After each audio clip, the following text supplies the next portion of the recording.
سرکار دو عالم صلی اللہ علیہ وآلہ وسلم نے فرمایا من کان یؤمن باللہ والیوم الآخر کہ جو شخص اللہ تعالی اور آخرت پر ایمان رکھتا ہو، فرمایا فلا یؤذی جارہ ومن کان یؤمن باللہ والیوم الآخر جو بندہ اللہ تعالی اور آخرت کے دن پر ایمان رکھتا ہو، فرمایا وہ اپنے پڑوسی کو تکلیف نہ پہنچائے، وہ اپنے پڑوسی کو تکلیف نہ پہنچائے۔ فرمایا وَمَنْ كَانَ يُؤْمِنُ بِاللَّهِ وَالْيَوْمِ الْآخِرِ جو شخص اللہ تعالی اور آخرت کے دن پر ایمان رکھتا ہو، فرمایا فَلْيُكْرِمْ ضَيْفَهُ وہ اپنے مہمان کی عزت افزائی کرے۔ پھر آگے حضور نے فرمایا وَمَنْ كَانَ يُؤْمِنُ بِاللَّهِ وَالْيَوْمِ الْآخِرِ جو شخص اللہ تعالی اور آخرت کے دن پر ایمان رکھتا ہو، فرمایا وہ بھلائی کی بات کرے یا پھر وہ خاموش رہے۔ آگے احباب ذی وقار امام الانبیاء جان کائنات صلی اللہ علیہ وآلہ وسلم کا فرمان، امام مسلم نے اسی روایت کے ساتھ اس کو مختلف الفاظ کے ساتھ روایت کیا کہ جو شخص اللہ تعالی اور آخرت کے دن پر ایمان رکھتا ہو، فرمایا وہ اپنے پڑوسی کے ساتھ اچھا سلوک کرے۔ آگے انتہائی قابل یہ غور حدیث مبارکہ ہے کہ پڑوسی کے حقوق کتنے سخت ہیں کہ جن سے ہم سب ناآشنا ہیں۔ آگے امام الانبیاء جان کائنات صلی اللہ علیہ وآلہ وسلم نے فرمایا، حضرت مقداد بن اسود رضی اللہ تعالیٰ عنہ آپ بیان کرتے ہیں کہ نبی اکرم صلی اللہ علیہ وآلہ وسلم نے اپنے اصحاب سے فرمایا کہ تم لوگ زنا کے بارے میں کیا رائے رکھتے ہو؟ تو انہوں نے عرض کی یا رسول اللہ یہ حرام چیز ہے جسے اللہ اور اس کے رسول نے حرام قرار دیا ہے، تو یہ قیامت تک کے دن کے لیے حرام ہوگا۔ جب اللہ اور اس کے رسول نے اسے حرام قرار دیا ہے تو یہ قیامت تک کیا ہے؟ حرام ہے۔ پھر حضور نبی مکرم صلی اللہ علیہ وآلہ وسلم نے ارشاد فرمایا کہ آدمی 10 عورتوں سے زنا کر لے، 10 عورتوں سے زنا کر لے، یہ اس کے لیے اس سے زیادہ ہلکا ہوگا کہ وہ اپنے پڑوسی کی بیوی سے زنا کر لے۔ ایک طرف 10 عورتوں سے وہ بدکاری یہ فعل کرتا ہے اور دوسری طرف اگر پڑوسی کے ساتھ کرتا ہے تو اسے 10 سے زیادہ اللہ تعالیٰ اس کا گناہ دے گا۔ اس پڑوسی کے اتنے سخت حقوق ہیں۔ پھر سرکار نے فرمایا کہ چوری کے بارے میں تم کیا رائے رکھتے ہو؟ انہوں نے عرض کی اللہ اور اس کے رسول نے اسے حرام قرار دیا ہے، تو یہ حرام ہے۔ نبی اکرم صلی اللہ علیہ وآلہ وسلم نے ارشاد فرمایا آدمی 10 گھروں میں چوری کر لے، یہ اس کے لیے اس سے زیادہ ہلکا ہوگا کہ وہ اپنے پڑوسی کے گھر میں چوری کر لے۔ کہ ایک طرف وہ 10 گھروں میں چوری کرتا ہے، ایک طرف وہ پڑوسی کے گھر میں چوری کرتا ہے۔ 10 گھروں میں چوری کرنا اتنا زیادہ خطرناک نہیں جتنا پڑوسی کے گھر کے اندر چوری کرنا زیادہ خطرناک۔ یہاں سے یہ بیان کرنے کا مقصد یہ ہے کہ پڑوسی کے حقوق کتنے سخت ہیں۔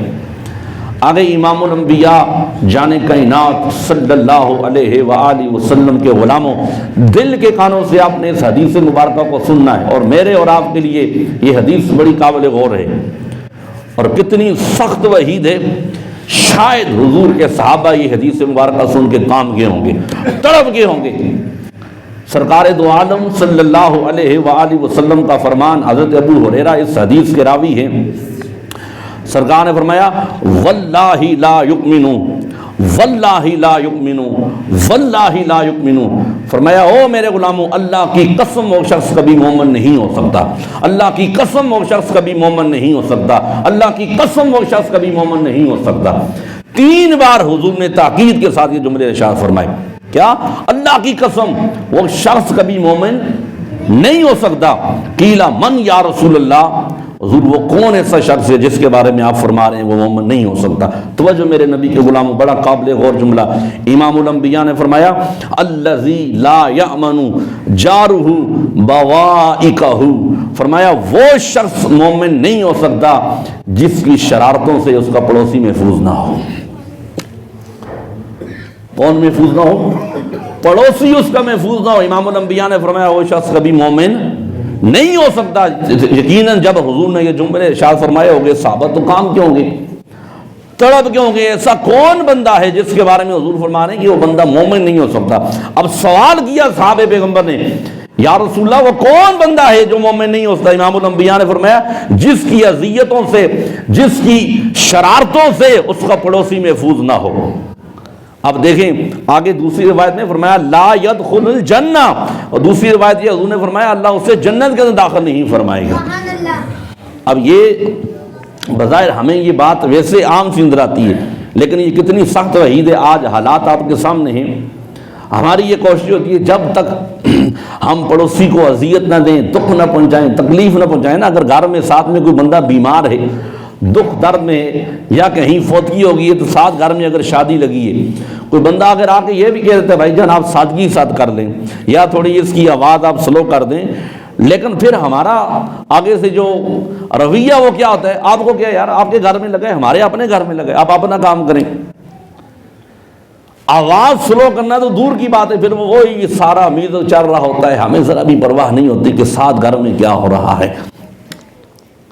اور یہ بات مجھ سے اور آپ سے پوچھا جائے گا۔ آگے امام الانبیاء جان کائنات صلی اللہ علیہ وآلہ وسلم کے غلاموں، سرکار دو عالم صلی اللہ علیہ وسلم نے فرمایا کہ اس ذات کی قسم جس کے دست قدرت میں میری جان ہے، فرمایا بندہ اس وقت تک مومن نہیں ہوتا جب تک وہ اپنے پڑوسی کے لیے، اپنے بھائی کے لیے اسی چیز کو پسند نہ کر لے جو وہ اپنے لیے پسند کرتا ہے۔ بھائی ہر بندہ یہ چیز پسند کرتا ہے نا، میرے گھر کے آگے کوئی کوڑا نہ پھینکے، بولیں سارے بولیں، پسند کرتے ہیں نا، ہر بندہ یہ چیز پسند کرتا ہے نا کہ میرے گھر کے باہر شور شرابہ، بولو سارے نہ ہو۔ ہر بندہ یہ پسند کرتا ہے نا کہ میرے گھر کے باہر کی جو گلی ہے وہ کیا ہو، صاف ہو۔ جب آپ اپنے لیے یہ چیز پسند کرتے ہیں تو مومن ہوتا ہی وہی ہے جو رسول اللہ نے ہمیں بتایا، فرمایا مومن وہ ہوتا ہے جو وہ چیز اپنے لیے پسند کرتا ہے، وہی چیز وہ اپنے مسلمان بھائی کے لیے پسند کرتا ہے۔ اب دیکھ لیں ہمارے اندر کہاں کمی پیشی ہے، کیا یہ ہمارے اندر یہ بات ہے کہ جو چیز ہم اپنے لیے پسند کرتے ہیں کیا ہم اپنے مسلمان بھائی کو پسند کرتے ہیں یا نہیں کرتے؟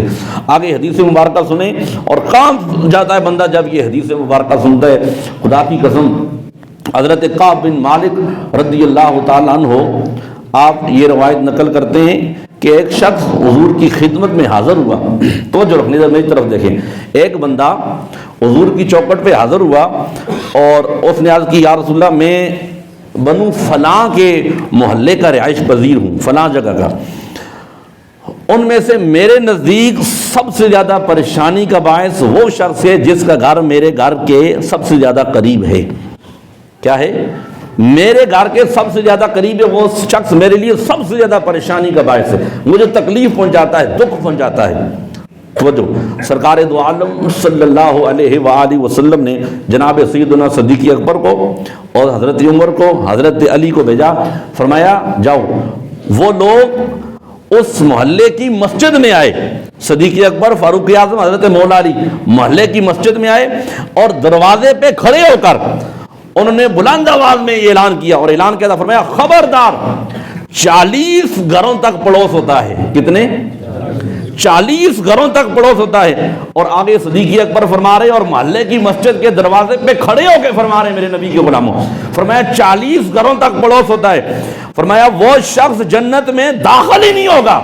اللہ اکبر، وہ شخص جنت میں داخل ہی نہیں ہوگا، فرمایا جس کا پڑوسی اس کے شر سے خوف زدہ ہو۔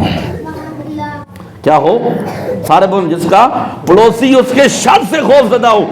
امام الانبیاء نے فرمایا، نبی کے صحابہ دیکھیں اور حدیث دیکھیں کتنی تکڑی ہے کہ جس کا راوی ابو بکر صدیق ہو، مولا علی ہو، فاروق اعظم جیسے لوگ ہوں، اور وہ آگے یہ اعلان کر رہے ہوں کہ جو بندہ اپنے پڑوسی کو اذیت پہنچاتا ہے، دکھ پہنچاتا ہے، تکلیف پہنچاتا ہے، فرمایا وہ کبھی بھی جنت میں داخل، سارے بولو جنت میں داخل نہیں ہوگا۔ اب خود اندازہ لگا لیں، آپ خود تو کم از کم ہم تو یہ کوشش کر سکتے ہیں نا، آپ جا کے آگے یہ جو حدیث مبارکہ آپ نے سنی ہے، آپ اور کوئی نہیں، جہاں آپ یہ برائی دیکھتے ہیں، جہاں آپ کمی پیشی دیکھتے ہیں، وہاں کسی بندے کو آپ رسول اللہ کا یہ فرمان تو سنا سکتے ہیں نا۔ بھائی سرکار کا یہ فرمان ہے پڑوسی کے بارے میں، اور حضور نے یہ وعید سنائی ہے جو بندہ پڑوسی کو دکھ پہنچاتا ہے، تکلیف پہنچاتا ہے، ہو سکتا ہے وہ آپ رسول اللہ کا فرمان سن کے اس کا دل بدل جائے، تو صدقہ جاریہ سمجھ کے آگے اس کو پھیلایا کریں۔ آگے سرکار دو عالم، ہمارے اکابرین کا آپ طریقہ دیکھیں، آپ حیران ہو جائیں گے۔ حضرت امام اعظم ابو حنیفہ رضی اللہ تعالیٰ عنہ، آپ کے پڑوس میں ایک شرابی تھا۔ کون تھا؟ شراب کے نشے میں وہ دھت ہوتا تھا، رات کو گلیوں میں گھومتا پھرتا، اور وہ پتہ ہے جب نشے میں ہوتا تھا نا، ایک شعر پڑھا کرتا تھا عربی میں، اس کا ترجمہ یہ کہ لوگ مجھے جانتے ہی نہیں، مجھے پہچانتے ہی نہیں، میرا کیا مقام ہے۔ اچھا، نشے میں وہ جب یہ شعر پڑھتا تھا تو ایک دن وہ پولیس والوں نے دیکھا تو اسے پکڑ کے لے گئے، اس شرابی کو۔ حضرت امام اعظم ابو حنیفہ کو جب پتہ چلا نا تو آپ اسے چھڑانے کے لیے چلے گئے۔ جب گئے وہاں پولیس والوں کے پاس، انہوں نے کہا حضور آپ آ گئے، آپ ہمیں خبر دیتے، ہم خود چل کے آپ کے پاس آتے۔ فرمایا نہیں، بندہ میرے آپ کے پاس بندہ آئے۔ فرمایا ہم نے تو آپ کی وجہ سے اسے پکڑ کے لایا، یہ آپ کو تنگ کرتا ہے۔ انہوں نے کہا نہیں، اسے چھوڑ دو۔ حضرت امام اعظم ابو حنیفہ نے اس کا ہاتھ پکڑا اور باہر لے آئے۔ اس نے کہا حضور دیکھیں نا، بعض دفعہ جو حسن اخلاق ہے نا، یہ بندوں کے رویوں کو بدل کے رکھ دیتا ہے، چینج کر دیتا ہے۔ جب اس نے دیکھا نا وقت کا امام مجھے لینے کے لیے آ رہا ہے، حضرت امام اعظم نے ہاتھ پکڑا۔ فرمایا آپ کو پتہ ہے میں آپ کو تنگ کرتا ہوں، شراب پیتا ہوں۔ فرمایا جو بھی یہ ہے تو میرا پڑوسی ہے نا۔ کیا ہے؟ پڑوسی ہے نا۔ اس بندے نے وہیں پہ کھڑے ہو کے توبہ کی اور نے کہا میں آج آپ کے ساتھ وعدہ کرتا ہوں، اللہ اور اس کے رسول کے ساتھ وعدہ کرتا ہوں، شراب پینا تو دور کے بعد ہے، آج کے بعد کبھی شراب کو میں دیکھوں گا بھی نہیں۔ یہ دیکھیں ہمارے اکابرین کا طریقہ دیکھیں۔ اور پھر حوافظ وقار، یہ حضرت چلیں یہ آخر میں انشاءاللہ اس بات کو میں آپ کے سامنے کروں گا۔ یہ جو روایت ہے نا، حضرت انس بن مالک رضی اللہ تعالیٰ عنہ آپ روایت کرتے ہیں کہ نبی اکرم صلی اللہ علیہ وسلم نے ارشاد فرمایا، جو شخص، آپ دیکھیں بظاہر ہمیں یہ بات عام سی نظر آتی ہے، فرمایا جو بندہ پڑوسی کو اذیت پہنچاتا ہے، حضور نے فرمایا وہ بندہ مجھے اذیت پہنچاتا ہے۔ کس کو اذیت پہنچاتا ہے؟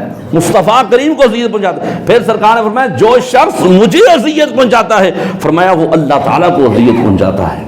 آگے حضور نے فرمایا جو شخص اپنے پڑوسی سے جنگ کرتا ہے، امام الانبیاء نے فرمایا وہ میرے ساتھ جنگ کرتا ہے۔ آگے حضور نے فرمایا جو میرے ساتھ جنگ کرتا ہے وہ خدا کے ساتھ جنگ کرتا ہے۔ حضرت وقار، یہ بظاہر ہمیں معاف کرنا سیکھیں، چھوٹی چھوٹی باتوں کو دیکھ کے نا اگنور کر دیا کریں، معاف کریں، انشاءاللہ اللہ آپ کو اس کی اور برکتیں عطا فرمائے گا۔ بہت ساری ایسی باتیں، چھوٹی چھوٹی باتوں کو لے کے ہم بیٹھ جاتے ہیں، دلوں میں نفرتیں، عداوتیں، ساری زندگی اسی طرح گزر جاتی ہے، دشمنی میں، عداوتوں میں۔ پیار، محبت، بھائی چارہ، اخوت، مساوات کام کریں۔ اسلام ہمیں اس چیز کا درس دیتا ہے۔ چلے جانا ہے، کم از کم جب آپ جس دنیا سے جائیں تو جانے والا کوئی پڑوسی ہے، کوئی محلے دار ہے، کم از کم وہ یہ تو کہنا یار یہ بندہ بہت اچھا تھا، اس کا اخلاق بہت اچھا تھا، اس کا رویہ بہت اچھا تھا، اس کا کردار بہت زیادہ اچھا تھا۔ تو آج نہیں کل ہم میں سے کسی نہ کسی بندے نے چلے جانا، آپ کی وجہ سے کسی بندے کو اذیت نہ پہنچے۔ آگے امام الانبیاء صلی اللہ علیہ وسلم نے فرمایا، یہ دیکھیں اب اس حدیث کو سنیں، ہر حدیث مبارکہ ہمارے لیے قابل غور ہے، اور یہ حدیث مبارکہ تو سب سے زیادہ قابل غور ہے، بالخصوص ان بندوں کے لیے جو اپنے گھر کا کوڑا کرکٹ اٹھا کے نا دوسرے بندے کے گیٹ کے آگے چھوڑ کے آ جاتے ہیں، جو اپنے گھر کی صفائی کا خاص خیال تو رکھتے ہیں، دوسرے بندے کے گھر کے آگے جا کے وہ گند کرتے ہیں، شور شرابہ کرتے ہیں، اس کے گھر کو خراب کرتے ہیں، دیواروں کو خراب کر دیتے ہیں، ان بندے کے لیے یہ حدیث بڑی قابل غور ہے۔ امام الانبیاء ایک جنگ میں جا رہے تھے، ایک جنگ میں حضور حصہ لینے کے لیے تشریف لے گئے، تو سرکار نے فرمایا آج توجہ، حضور نے فرمایا آج ہمارے ساتھ وہ شخص نہ جائے جنگ میں اندر، اللہ اکبر، آج ہمارے ساتھ وہ بندہ جنگ میں نہ جائے جس نے اپنے پڑوسی کو اذیت پہنچائی ہو۔ آگے حاضرین میں سے ایک شخص تھا، اس نے کہ میں نے اپنے پڑوسی کی میں نے اپنے پڑوسی کی بنیاد کی جو دیوار ہے نا، دیوار کی بنیاد کے پاس پیشاب کر دیا تھا۔ آج حضور نے فرمایا، سرکار نے یہ نہیں فرمایا یہ تو کوئی بات ہی نہیں کر دیا کیا ہو، نہیں، امام الانبیاء نے فرمایا تم آج ہمارے ساتھ نہ رہو، تم آج ہمارے ساتھ نہ رہو۔ سرکار جانتے تھے اس بندے کا عمل کتنا سخت ہے میرے نبی کے غلاموں، حضور نے فرمایا تم آج ہمارے ساتھ جنگ پہ نہیں جا سکتے، اور رسول اللہ نے اس بندے کو منع فرما دیا۔ اب بہت ساری ایسی چیزیں احباب ذی وقار کہ ہم نا اگر میاں بیوی کا آپس میں جھگڑا ہوتا ہے نا، ان کو یہ حق حاصل نہیں ہے کہ وہ احتجاج کریں، ان کو حق احتجاج کرنے کا حق نہیں، آپ محلے میں جائیں، گلی میں جائیں، نہیں، آپس میں بیٹھ کے معاملات حل کریں۔ اولاد کا یا والدین کا آپس میں جھگڑا ہے، ان کو بھی یا کا اثر نہیں ہے آپ گلیوں میں جا کے نکل کے احتجاج کریں، گلی بند کر دیں، نہیں، آپس میں بیٹھ کے معاملات حل کریں۔ اللہ اکبر۔ یہ حدیث اگر آپ سمجھ لیں، میں نہیں سمجھتا ساری زندگی کوئی بندہ اپنے پڑوسی کو اذیت پہنچائے گا، دکھ پہنچائے گا۔ لیکن امام الانبیاء کے پاس ایک شخص آیا، اب توجہ رکھنا، اس نے اپنے پڑوسی کی شکایت کی۔ سرکار دو عالم صلی اللہ علیہ وآلہ وسلم نے فرمایا تم اپنا سامان راستے میں رکھ دو، کیا کرو، سامان اٹھاؤ اور اسے راستے میں رکھ دو۔ تو اس شخص نے اپنا سامان اٹھایا، اٹھا کے راستے میں گلی میں رکھ دیا۔ جب بھی وہاں سے بندے گزرتے، لوگ گزرتے نا، تو لوگ اس سے پوچھتے تو نے یہ سامان گلی میں کیوں رکھا ہے؟ تو وہ کہتا ہے یار میرا پڑوسی مجھے بہت تنگ کرتا ہے، وہ مجھے اذیت پہنچاتا ہے، دکھ پہنچاتا ہے۔ اب لوگ اس بندے کے اوپر لعن طعن کرتے، یار کتنا بدبخت ہے وہ کہ اس کے شر سے اس کا پڑوسی محفوظ نہیں ہے، اس کو اذیت پہنچا رہا ہے۔ جب یہ بات اس بندے کو پتہ چلی نا لوگ میرے اوپر لعن طعن کر رہے ہیں، تو وہ سیدھا حضور کی چوکھٹ پہ آ گیا۔ کہا حضور اس بندے سے کہے نا سامان اٹھا کے اندر رکھ لے، اس کی وجہ سے لوگ میرے اوپر لعن طعن کر رہے ہیں۔ توجہ میرے نبی کے غلاموں، امام الانبیاء نے فرمایا لوگ تو بعد میں تیرے اوپر لعن طعن کر رہے ہیں، کائنات کا رب بھی تیرے اوپر لعنت بھیج رہا ہے۔ سارے بولیں استغفر اللہ۔ کون؟ رب بھی تیرے اوپر لعنت بھیج رہا ہے۔ پھر جب وہ آیا اس نے توبہ استغفار کی، پھر امام الانبیاء نے آپ جو اس غلام سے فرمایا جاؤ اپنا سامان اٹھا لے، گھر میں رکھ، اب تیری کفایت ہو چکی ہے۔ تو پڑوسی کے حقوق ہیں میرے نبی کے غلاموں۔ اب یہ جو بات ہے، یہ جو حدیث مبارکہ ہے، کیونکہ آپ مسجد میں آتے ہیں ہر بندہ اپنی ماؤں بہنوں بیٹیوں والا بیٹھا ہے، اللہ سب کی عزتوں کی حفاظت فرمائے۔ احباب وقار، یہ حدیث مبارکہ میں آپ سے گزارش کروں گا خدا را، یہ جو حدیث مبارکہ میں ابھی آپ کو سنانے لگا ہوں، یہ حدیث کم از کم جا کے آپ اپنی بیٹیوں کو، اپنی بیویوں کو، اپنے گھر والوں کو ضرور سنائیں گے نا انشاءاللہ۔ سارے بولے انشاءاللہ۔ کوئی مشکل حدیث مبارکہ نہیں ہے، بالکل آسان حدیث مبارکہ ہے، اور سارے معاملات حل ہو جائیں گے اس حدیث سے۔ اور ویسے بھی یہ صدقہ جاریہ ہے، ہمیں آگے جا کے اس کو پھیلانا چاہیے۔ توجہ رکھنا۔ اب حضرت ابو ہریرہ بیان کرتے ہیں کہ ایک شخص نے عرض کی یا رسول اللہ فلاں عورت کا نام، ان کا فلاں عورت بکثرت نماز پڑھتی ہے، صدقہ کرتی ہے، روزہ رکھتی ہے، تاہم وہ اپنی زبان کے ذریعے اپنے پڑوسیوں کو اذیت پہنچاتی ہے۔ توجہ، کیا صدقہ بھی کرتی ہے، نماز بھی پڑھتی ہے، روزے بھی رکھتی ہے، تہجد گزار بھی ہے، رات کو قیام بھی کرتی ہے، سجود بھی کرتی ہے، لیکن اس کا ایک عمل یہ ہے کہ وہ اپنے پڑوسیوں کو کیا کرتی ہے؟ اذیت پہنچاتی ہے، دکھ پہنچاتی ہے، تکلیف پہنچاتی ہے، اس کی زبان سے اس کا پڑوسی محفوظ نہیں ہے۔ امام الانبیاء نے فرمایا ہی النار، وہ عورت جہنمی ہے۔ کیا ہے؟ سارے بولو کیا ہے؟ جہنمی ہے۔ آگے حضور کے پاس ایک اور عورت کا ذکر کیا، انہوں نے کہا ایک عورت اور حضور جو نماز روزے اس کے بالکل کم ہیں، جو صدقہ کرتی ہے وہ پنیر کے جو ٹکڑے ہیں نا ان کے برابر وہ صدقہ کرتی ہے، بس فرائض ادا کرتی ہے، تو پنیر کے ٹکڑوں کے برابر وہ صدقہ کرتی ہے، لیکن وہ اپنے پڑوسیوں کے معاملے میں بہت زیادہ اچھی ہے، اپنے پڑوسیوں کو دکھ نہیں پہنچاتی، تکلیف نہیں پہنچاتی۔ توجہ، امام الانبیاء نے فرمایا وہ عورت جنتی ہے۔ کیا ہے؟ جنتی ہے۔ آپ دیکھیں ایک طرف نمازیں، روزے، زکوٰۃ، حج، لیکن حقوق العباد کے اندر کمی پیشی تھی، حضور نے کیا کیا؟ فرمایا جہنمی ہے۔ اور دوسری طرف فرمایا یہ بے شک صدقہ کم کرتی ہے، نماز روزہ زکوٰۃ کا اہتمام کرتی ہے لیکن کم کرتی ہے، لیکن پڑوسیوں کے حق میں ٹھیک ہے۔ امام الانبیاء نے فرمایا اللہ اس عورت کو جنت کے اندر داخل فرمائے گا۔ یہ چندے والے احباب آ رہے ہیں، بار بار آپ سے گزارش کرنے کا مقصد یہ، آپ خود تعاون بھی فرماتے ہیں، دل کھول کر تعاون فرمائیں تاکہ جو مسجد کی جو بل ہیں، گیس کی، بجلی کی، دیگر جتنے بھی معاملات ہیں تاکہ وہ حل ہو جائیں۔ آپ سے گزارش ہے دل کھول کر تعاون فرمائیں، اللہ تعالیٰ آپ سب کو برکتیں عطا فرمائیں۔ اب احباب ذی وقار جو حدیث مبارکہ آنے والی ہے، اب ہر بندے کے کیوں آپ کو پتہ ہے اولاد کے والدین کے اوپر حقوق ہے، اور والدین کے اولاد کے اوپر حقوق ہیں، جیسے میاں بیوی کے ایک دوسرے کے اوپر حقوق ہیں۔ اب پڑوسی کے حقوق آپ کے سامنے آج میں بیان کرنے لگا ہوں، امید ہے آپ انہیں دل کے کانوں سے سنیں گے۔ پڑوسی کے حقوق کیا ہیں؟ جیسے ہر چیز کے حقوق ہے نا، آج ضرورت ہے ثمر کی ہے نا، ہم ہر بندے سے حق لینا چاہتے ہیں، یار فلاں بندہ میرا حق نہیں دے رہا، فلاں بندہ میرا حق نہیں دے رہا، فلاں یہ کر رہا ہے، فلاں۔ ہر بندہ حق لینے کی کوشش تو کرتا ہے لیکن حق دینے کی کوئی بندہ کوشش نہیں کر رہا۔ یہ بڑی ضرورت ہے اس امر کی، جہاں ہم حق لینے کی کوشش کرتے ہیں تو وہاں ہم کو حق دینا بھی چاہیے کہ یار ہمارا کیا حق ہے پڑوسی کے اوپر۔ یہ جو آپ حدیث مبارکہ میں آپ احباب کے سامنے بیان کرنے والا ہوں، یہ بڑی قابل غور حدیث مبارکہ ہے، اسے آپ نے دل کے کانوں سے سننا ہے۔ امام الانبیاء جان کائنات صلی اللہ علیہ وآلہ وسلم کا فرمان ہے، حضور نے فرمایا، توجہ فرمایا، جو شخص اپنے اہل خانہ اور اپنے مال کو کسی نقصان کے خوف کی وجہ سے، نقصان ہونے کی وجہ سے، چوری ہونے کی وجہ سے، مال کا تلف ہونے کی وجہ سے، فرمایا اپنے پڑوسی کے ڈر کی وجہ سے وہ بندہ اپنا دروازہ بند کر لے، امام الانبیاء نے فرمایا وہ بندہ مومن نہیں ہے، وہ بندہ مومن۔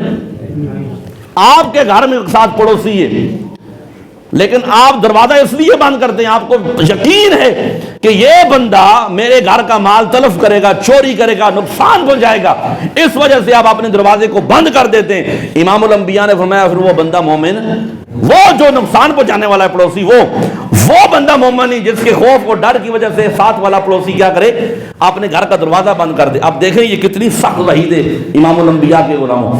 آگے حضور نے فرمایا کہ جس کا پڑوسی اس کے شر سے محفوظ ہو۔ آگے حضور نے فرمایا کیا تم جانتے ہو کہ پڑوسی کا حق کیا ہے؟ پڑوسی کا پہلا حق، جی پہلا حق کیا ہے؟ توجہ رکھیں، حضور نے فرمایا جب وہ تم سے مدد مانگے تو تم اس کی مدد کرو۔ کیا کرو؟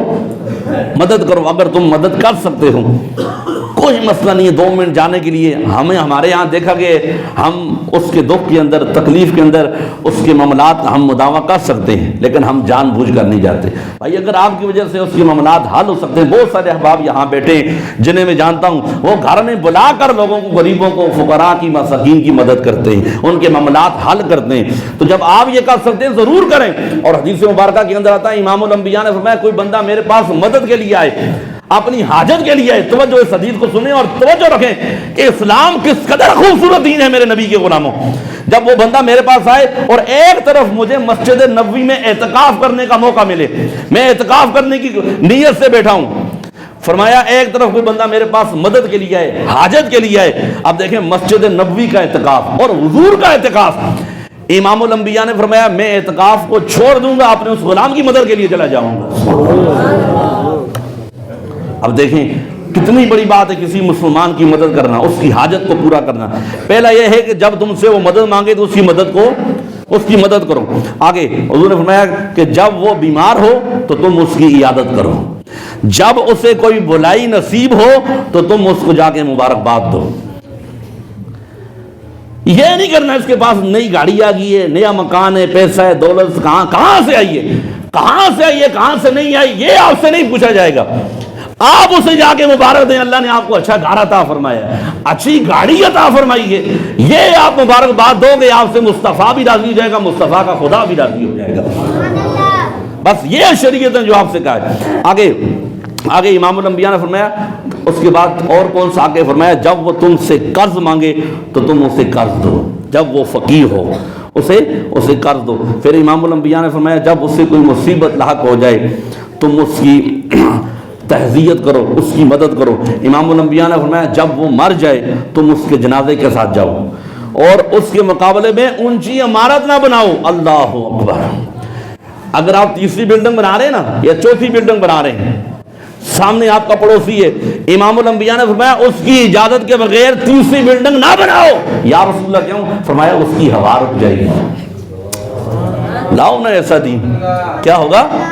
اس کی ہوا رک جائے گی، بد نگاہی ہو سکتی ہے، اس کے کمروں میں تمہاری نظر پڑ سکتی ہے۔ حضور کریں کیا؟ فرمایا اس سے ایک بار جا کے پوچھ لو نا، اگر وہ اجازت لیتا ہے تو تم بنا لو، وہ آپ کو روکے گا تو نہیں نا، جگہ آپ کی ہے، مالک آپ ہیں۔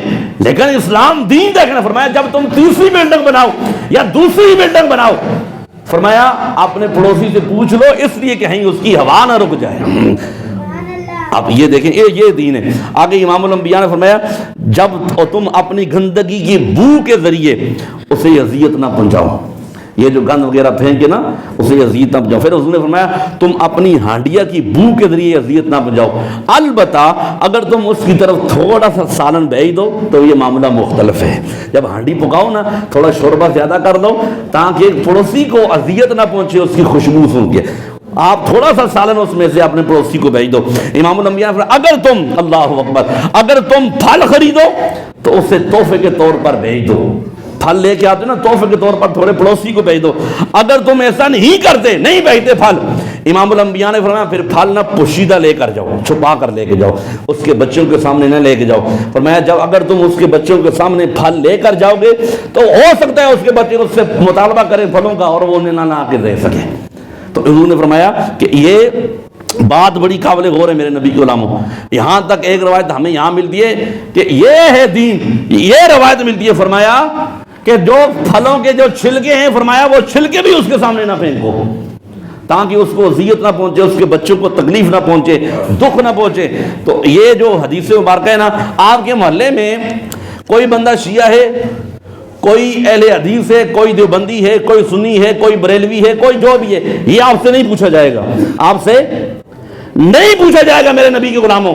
اور یہ جو حدیث مبارکہ ہے، ایک شخص حضور کی چوکھٹ میں آیا، اس نے عرض کی یا رسول اللہ مجھے کچھ دیجئے پہننے کے لیے، سرکار نے اس سے چہرہ پھیر لیا۔ اب دیکھیں ساری کائنات سے بڑھ کر سخی آمنہ کلال، کبھی کوئی بندہ اس چوکھٹ سے خالی نہیں گیا، حضور نے ایسے منہ پھیر لیا۔ تو جب اس نے سرکار نے منہ پھیرا نا، امام الانبیاء نے فرمایا تمہارا کوئی ایسا پڑوسی نہیں ہے جس کے پاس 2 اضافی کپڑے ہوں اور ایک وہ تجھے دے دے؟ اس نے کہا حضور ہے تو صحیح لیکن مجھے کسی نے کپڑا دیا نہیں ہے۔ اللہ اکبر۔ پھر امام الانبیاء نے فرمایا اللہ تمہیں اور اس کو جنت میں کبھی اکٹھا نہیں کرے گا، اللہ تمہیں اور اس کو کبھی جنت میں اکٹھا نہیں کرے گا۔ آگے اگر پڑوسی کے حقوق کے بارے میں ہم سمجھیں تو یہ آگے رمضان مبارک آ رہا ہے، یہاں تک امام الانبیاء نے فرمایا کہ جبریل امین میری چوکھٹ پہ آئے اور مجھے انہوں نے آ کے پڑوسی کے بارے میں اتنی تلقین کی میرے نبی کے غلاموں، یہاں تک کہ مجھے یہ گمان لگا کہیں پڑوسی کو وراثت کے اندر بھی حقدار نہ بنا دیا جائے۔ وراثت میں حقدار کون ہوتا ہے؟ بیوی، بچے، ماں، باپ، یہ ہوتے ہیں نا۔ تو پڑوسی کے حقوق کے بارے میں حضور نے فرمایا کہ مجھے یہ ڈر تھا، مجھے یہ گمان تھا کہ کہیں پڑوسی کو وراثت کا حقدار نہ بنا دیا جائے۔ آپ دیکھ لیں اتنے سخت حقوق ہیں پڑوسی کے۔ تو آج ہمارے لیے یہ لمحہ فکری، آگے رمضان مبارک آ رہا ہے، یہ موضوع رکھنے کا مقصد یہ تھا کہ جو آپ کے ارد گرد جو پڑوسی ہیں، بہت سارے لوگ ایسے ہیں جو سفید پوش ہیں، جو کسی سے مانگتے نہیں۔ کوشش کریں ایسے گھروں کو تلاش کریں، ایسے لوگوں کو تلاش کریں، ان تک خود راشن پہنچائیں، خود کھانے پینے کا سامان پہنچائیں، افطاری کا سامان پہنچائیں، پھر دیکھیں اللہ آپ کو کتنی برکتیں عطا فرماتا ہے۔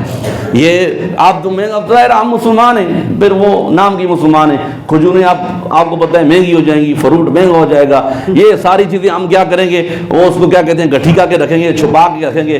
پھر رمضان میں ہم مسلمان کو نا دکھ پہنچا کے، تکلیف پہنچا کے، پیسہ اکٹھا کر کے نا پھر ہم عمرہ کرنے کے لیے جائیں گے۔ میں رسول اللہ کے ساتھ یا رسول اللہ میں بڑا شود ہاں، میں تو اڑی امت کو تکلیف پہنچا کے آیا، کس منہ سے رسول اللہ کے سامنے جائے گا حضور کی امت کو تکلیف پہنچا کے؟ کتنا پیسہ تم کما لو گے؟ تو یاد رکھو میرے نبی کے غلاموں، اگر تم خدا کو راضی کرنا چاہتے ہو، خدا کی مخلوق کو راضی کرو، تم سے مصطفیٰ بھی راضی ہو جائے گا، مصطفیٰ کا خدا بھی راضی ہو جائے گا۔